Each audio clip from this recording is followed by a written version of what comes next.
The Giggling Jester was a YouTube channel run by a 17-year-old named Eric Carmichael. The channel was one where they would narrate and critique online horror stories, active from 2010 to 2013.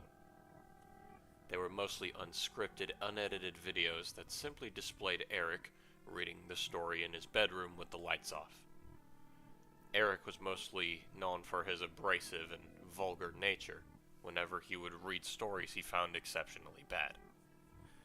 He read all the terrible stories you'd expect: Red Mist, Tales Doll, the works. And for the most part, it was your typical creepypasta review channel. During July of 2013, Eric had read a story which itself is now lost media.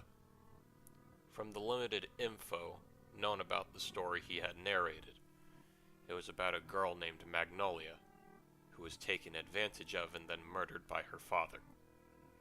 Eric was particularly angered by this story's poor treatment of the subject matter, leading to him refusing to finish the story and having the following reaction. And then that's when Daddy started to... just... I'm not reading that. You know what?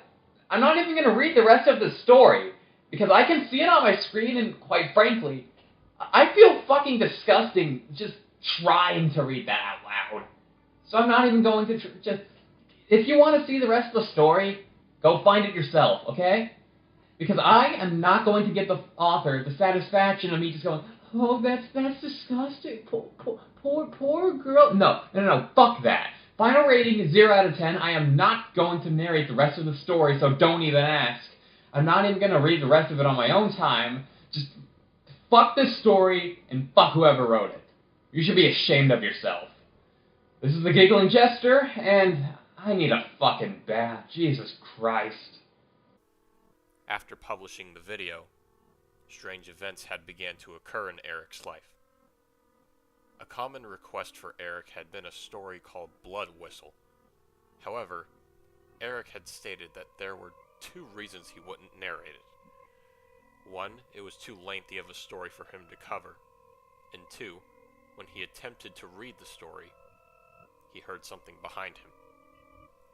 He had claimed he heard someone whispering, and said that among the lines of disgrace or dismay. I get regular 8-bit fire, flesh, eyes, and other internal organs, and... What the f...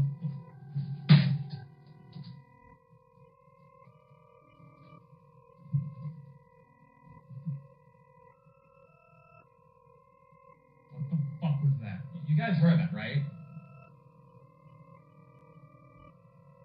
I swear, I fucking heard something. It was right behind me. The next of Eric's bizarre experiences were posted on Eric's Facebook account. He had started seeing tiny handprints around his home. The first time, it was on the back door that led into the sunroom. The second, it was right above his head, where it would be lying as he slept in bed. Something to note about the handprints is how they have 4 fingers and seemingly no thumbs. He had purportedly told his parents about the handprints and even physically showed them, yet they simply thought the handprints belonged to him. During Eric's narration and review of Mr. Mix, viewers noticed something in the background, inside of a toy box in Eric's room. What appeared to be a head with loose stringy hair, and a hand with long rotten fingers slowly emerged from the plastic box before quickly retreating back inside during the last 10 seconds of the video. Eric had claimed he heard something after he finished recording, yet found nothing inside of the toy box. As a matter of fact, he didn't even notice the figure until he re-watched it for himself. In October of 2013, Eric would publish his final video as the Giggling Jester. I'm sorry, Magnolia. I say, but no.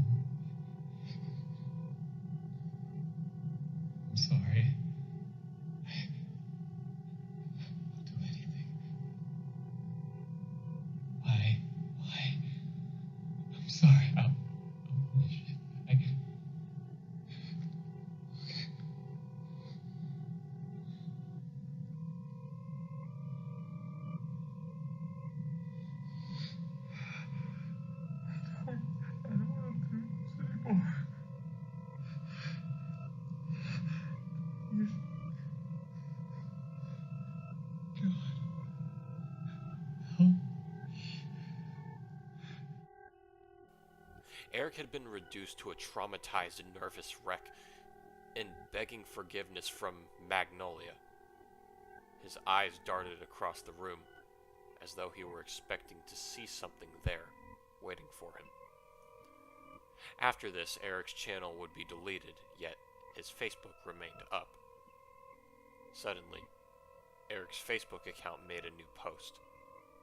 The caption was simply, "Cries on deaf ears. The jester is dead.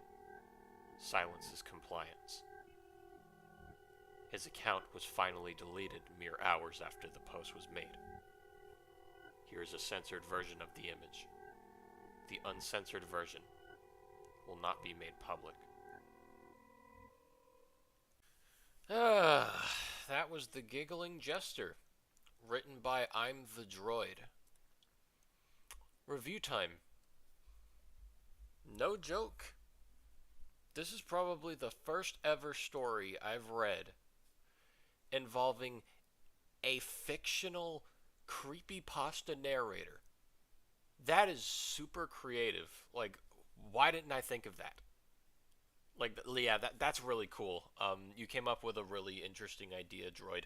But, like, as for the story in general, this was awesome. It was really cool. Not only did it feel believable, like something you'd see on Scare Theater's channel, like that whole Godly Recon thing, it feels kind of like that, but of course with creepypasta narrators. But it took certain tropes that were used in previous stories on this wiki and used correctly, if I may say. Like, for example, in this story, it uses the, like, mention of other creepypastas right. And it puts them in a creepypasta. Usually, I hate that because it downgrades the believability of said story. But here, it makes total sense because this guy is a creepypasta narrator himself. He's simply trying to make a living, doing what he does for fun, and that is until he reads a story by the name of Magnolia, which is actually a bunch of, how do I say this, secret incantations written on screen in front of him. Some sort of conjuration, an open sesame, causing his house to be haunted. And, okay, now that I think about it, is it really an incantation? Because he didn't fully read the story, but it infected his home anyway with some sort of ghost. The ghost presumably being Magnolia, who is apparently, according to this story, a real person. Okay, not a real person in, like, actual real-life standards in the story. You guys get what I'm saying. And it all ends terribly as a, I want to say, urban legend like this would. Again, this feels like something you would watch on Scare Theater's channel. It's quite believable, if I may say. It feels like something that could have multiple theories surrounding it. Is this fake? Is this all staged? Is this an ARG? Blah, blah, blah, blah, blah. And yeah, it was really interesting. I enjoyed it a whole lot. My only minor gripe with the story is Eric's parents. In the middle of it. Don't you think that, like, these handprints with only 4 fingers would not belong to your kid? Don't you think so? I mean, sure, you can maybe, like, lift up your thumb or something, if you're that flexible. Wait. Yeah, you can easily lift up your thumb, but then again, he's your kid. If he's scared, a feeling is still a feeling. You have to give him the benefit of the doubt and, like, understand what he's trying to tell you, man. Understand that. Also, not to mention, if this story was cursed and Magnolia actually, like, haunted his home, where did he get the story from? Like, did he get it from the Creepypasta wiki? Did this happen to other people who read the story but didn't want to continue it? Like, where did the story come from? I feel like there can be some explanation on that part of the story. The length of it all, I don't really mind it. It gives sufficient information. It gives enough information to me for a reader to understand. It doesn't have to go into extreme detail, a whole documentary length. No, this is sufficient enough. It can be short and sweet. Now, Droid, I am going to give this story an 8.5. It's really good, but as I said before, maybe Eric's parents could not be dickheads, and there could be some extra talk on where he got the story from. But as always, this is simply my personal opinion. We all have our opinions regarding these stories. What did you think of the story? What would you have done to improve upon it?